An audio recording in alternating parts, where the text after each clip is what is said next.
سورۃ آل عمران کی آیت نمبر 186۔ الحمد للہ وکفی وسلام علی عبادہ الذین اصطفی خصوصا علی سید الرسل وخاتم الانبیاء وعلى آلہ وأصحابہ الأتقیاء اما بعد فأعوذ باللہ من الشیطان الرجیم بسم اللہ الرحمن الرحیم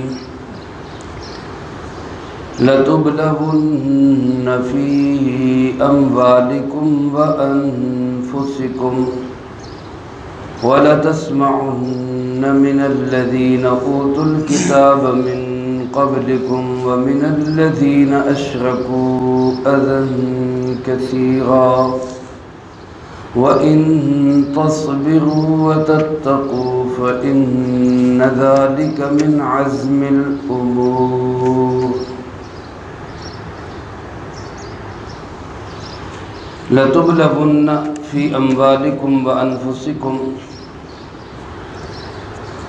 تم لوگ ضرور بضرور آزمائے جاؤ گے اپنے مالوں میں بھی اور اپنی جانوں میں بھی وَلَتَسْمَعُنَّ مِنَ الَّذِينَ أُوتُوا الْكِتَابَ مِنْ قَبْلِكُمْ اور ضرور سنو گے تم لوگ ان لوگوں سے جن کو کتاب دی گئی تم سے پہلے وَمِنَ الَّذِينَ أَشْرَكُوا اور ان لوگوں سے بھی جنہوں نے شرک کیا اذًا کثیرا بہت سی تکلیف دہ باتیں وَإِن تَصْبِرُوا اور اگر تم صبر کرو وَتَتَّقُوا اور تقوی اختیار کرو فَإِنَّ ذَلِكَ مِنْ عَزْمِ الْأُمُورِ یقیناً یہ مقصد کے کاموں میں سے ہے۔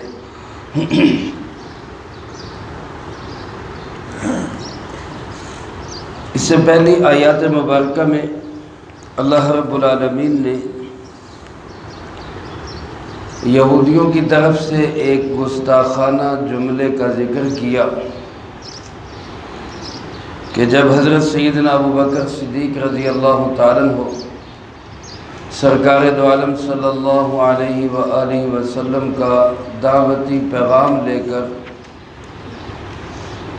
بنی قینقاع کے پاس پہنچے تو ان کا جو مذہبی رہنما تھا فخاذ بن عزورہ اس نے اس دعوتی پیغام کو ٹھکرایا بھی اور اس کا مذاق بھی اڑایا۔ اس میں ایک جملہ تھا کہ اللہ پاک کو قرض دو قرض حسنہ۔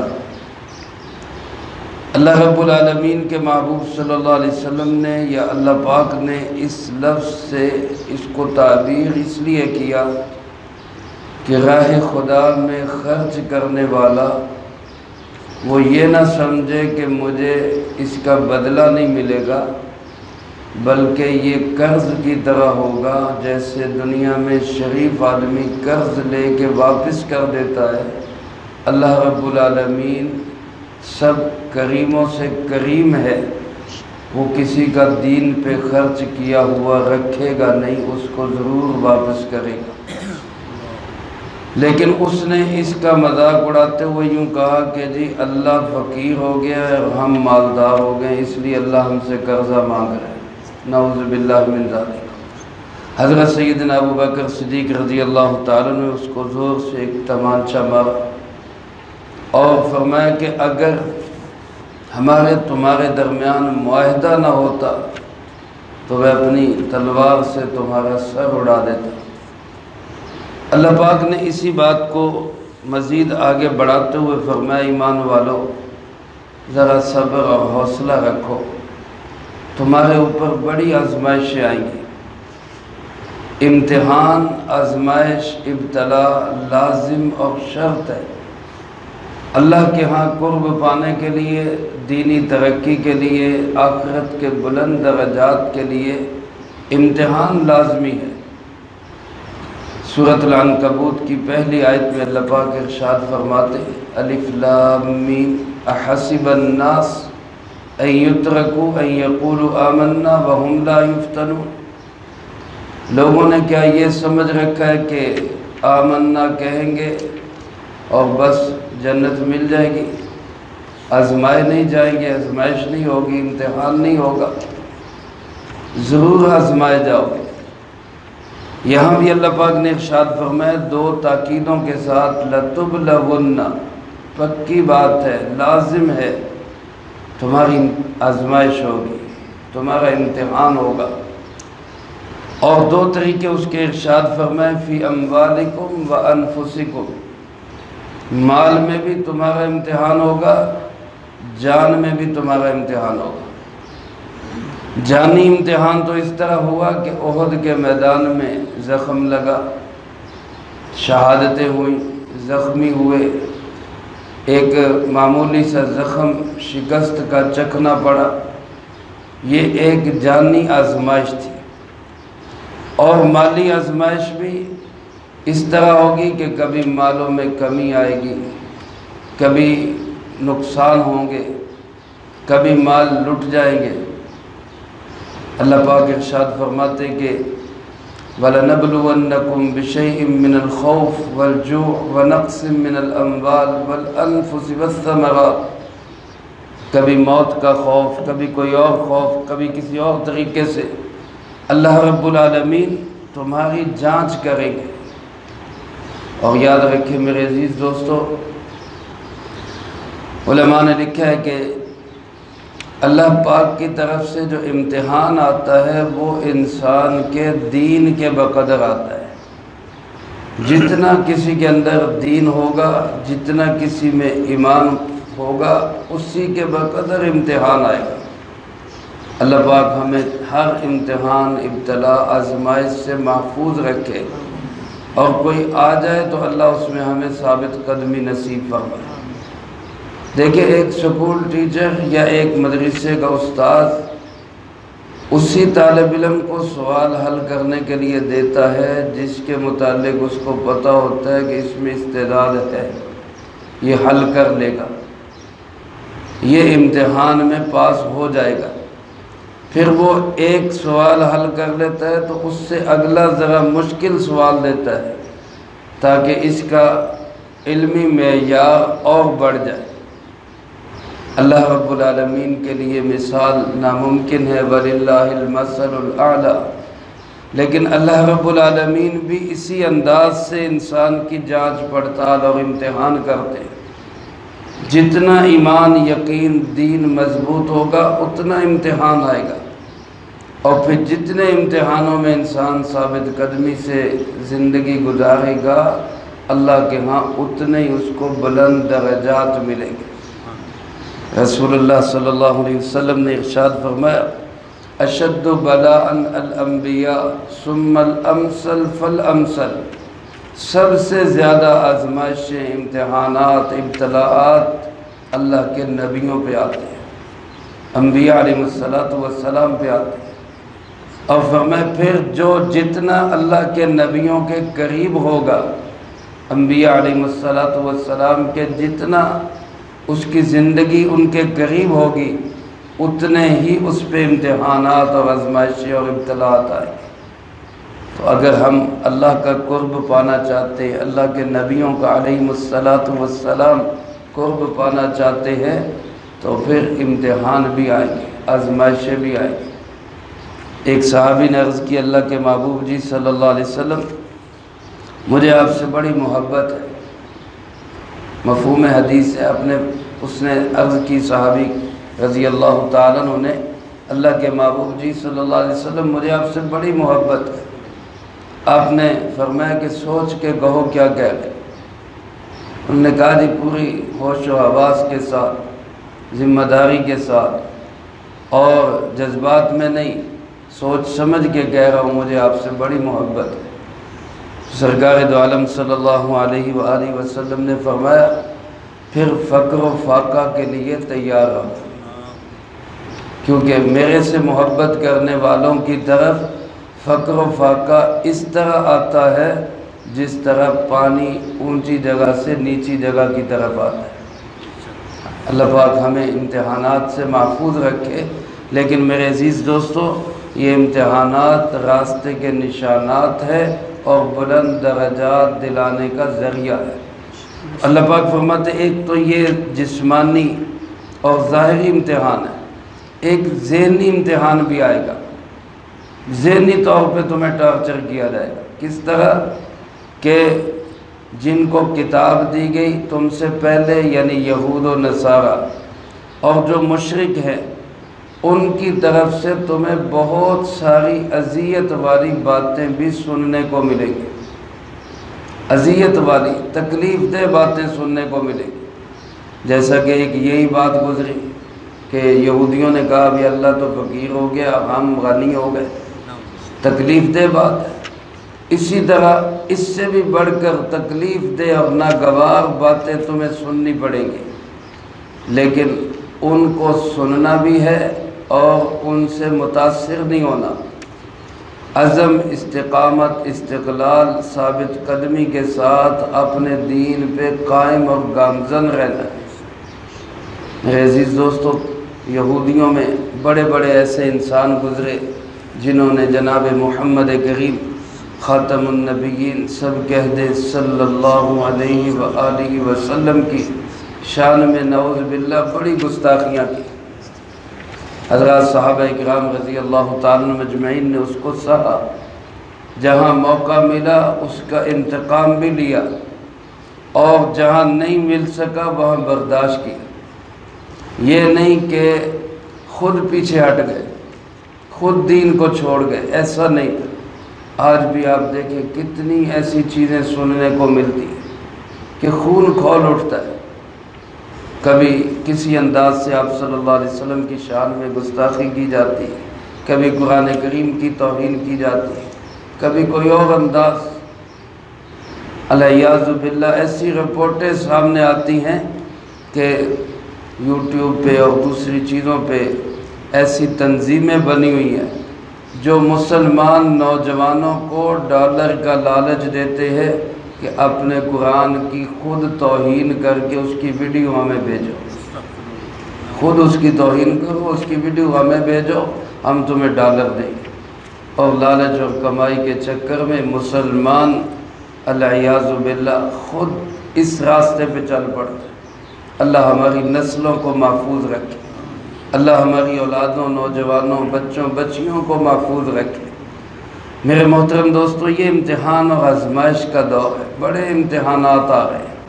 تو اللہ پاک فرماتے ایمان والو تم تیار رہو ان مشرکوں کی طرف سے اور ان اہل کتاب یہود و نصارہ کی طرف سے تمہیں بہت سی ناگوار باتیں بھی سننے کو ملیں گی، اذیت ناک باتیں سننے کو ملیں گی، لیکن تم نے کیا کرنا ہے؟ ان تصبروا وتتقوا، اگر تم صبر کرو اور تقوی اختیار کرو۔ صبر کا معنی کیا ہے کہ اپنے دین پہ، اپنے موقف پہ، اپنے نظریے پہ قائم رہو، اس میں تمہارے پاؤں میں لغزش نہیں آنی چاہیے۔ اور تقوی کا معنی کیا ہے؟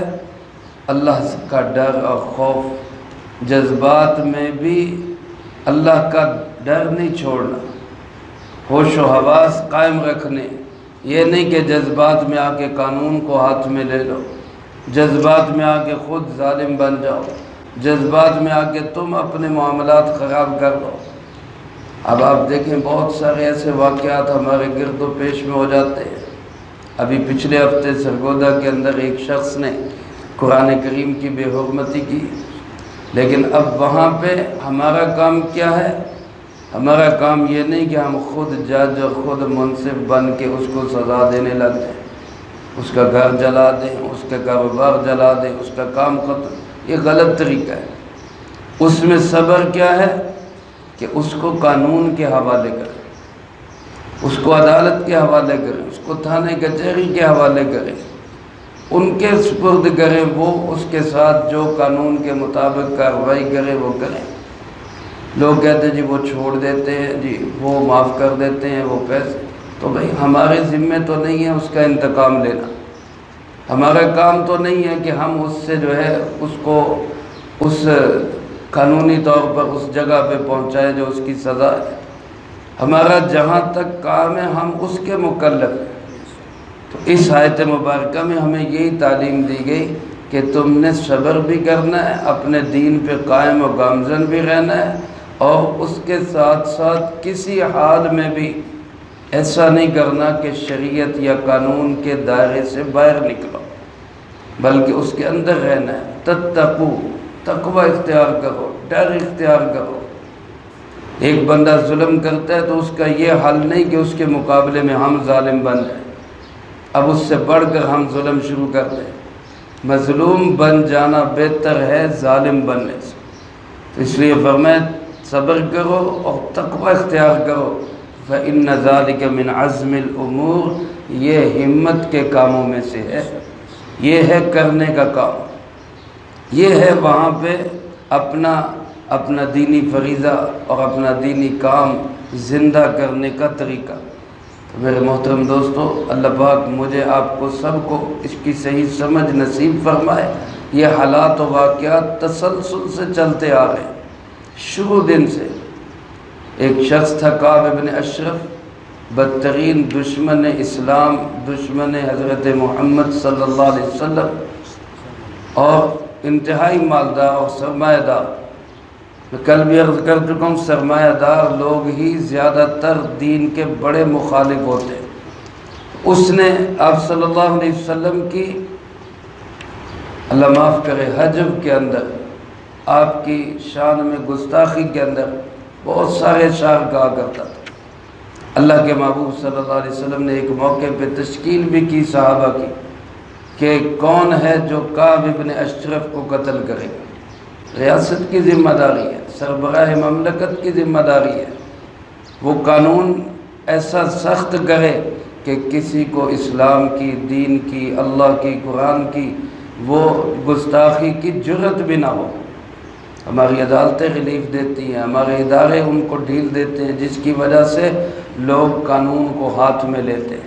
تالی ایک ہاتھ سے نہیں بجتی۔ اگر آج لوگ جذباتی ہو کر خود قانون کو ہاتھ میں لیتے ہیں تو قصور تمہارا بھی ہے کہ تم قانون کو نافذ کیوں نہیں کرتے۔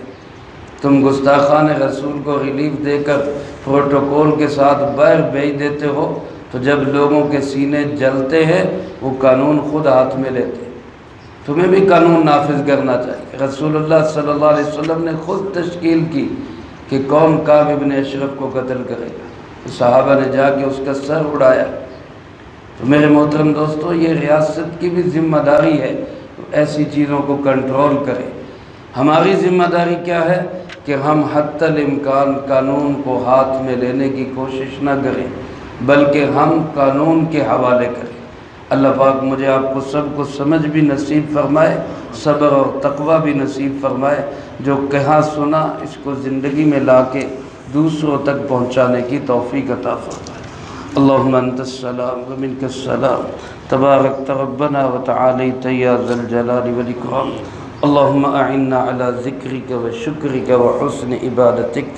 اللہم احسن عاقبتنا فی الامور کلہا واجرنا من خزی الدنیا وعذاب الآخرہ۔ اللہم واقیتا کواقیت الولید، اللہم استر عوراتنا وآمن روعاتنا۔ اللہم انا نجعلک فی نحورہم ونعوذ بک من شرورہم۔ اللہم اکفنا بحلالک عن حرامک واغننا بفضلک عمن سواک۔ اللہم اکفنا کل مہم من حیث شئت ومن این شئت۔ رب اغفر وارحم وانت خیر الراحمین۔ رب ارحمہما کما ربیانی صغیرا۔ اللہم ربنا هب لنا من ازواجنا وذریاتنا قرۃ اعین واجعلنا للمتقین اماما۔ اے مولا کریم، یا اللہ پاک، اس پورے ہفتے میں جتنا درس قرآن کریم ہوا، اللہ طلبہ عزیز طالبات نے جتنی پڑھائی کی، ان احباب نے جو جو اعمال کیے، اللہ ہر ایک کے ہر عمل کو اپنی بارگاہ میں قبول فرما۔ اللہ ان تمام مقبول اعمال کا اجر و ثواب ہمارے پیارے آقا جناب محمد کریم خاتم النبیین صلی اللہ علیہ وآلہ وسلم کو پہنچا۔ آپ علیہ الصلوۃ والسلام کو ہم سب کی طرف سے بہترین جزائے خیر نصیب فرما۔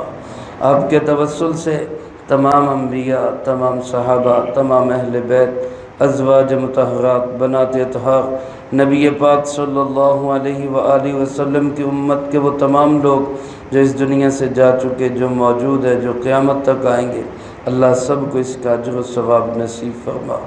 بالخصوص حاضرین مجلس اور سامعین درس کے جو رشتہ دار، دوست، احباب، اساتذہ، مشائخ، والدین اس دنیا سے جا چکے، اللہ ان سب کو اس کا اجر و ثواب نصیب فرما۔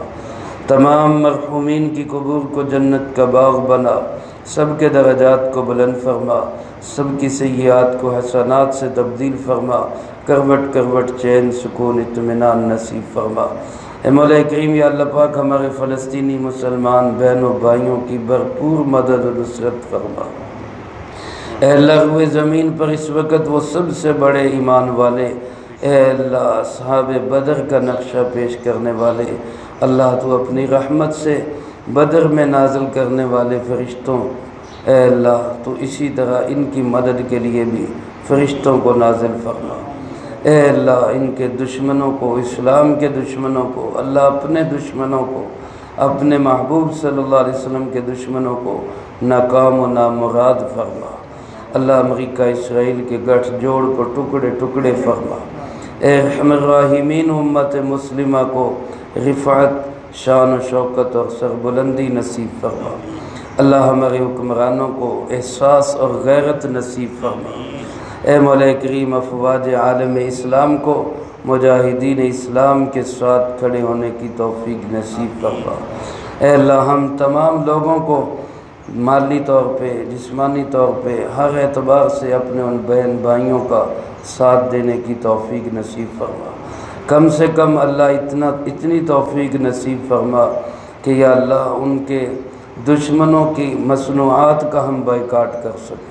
اے اللہ پاک اتنی ہمیں ہمت اور توفیق نصیب فرما۔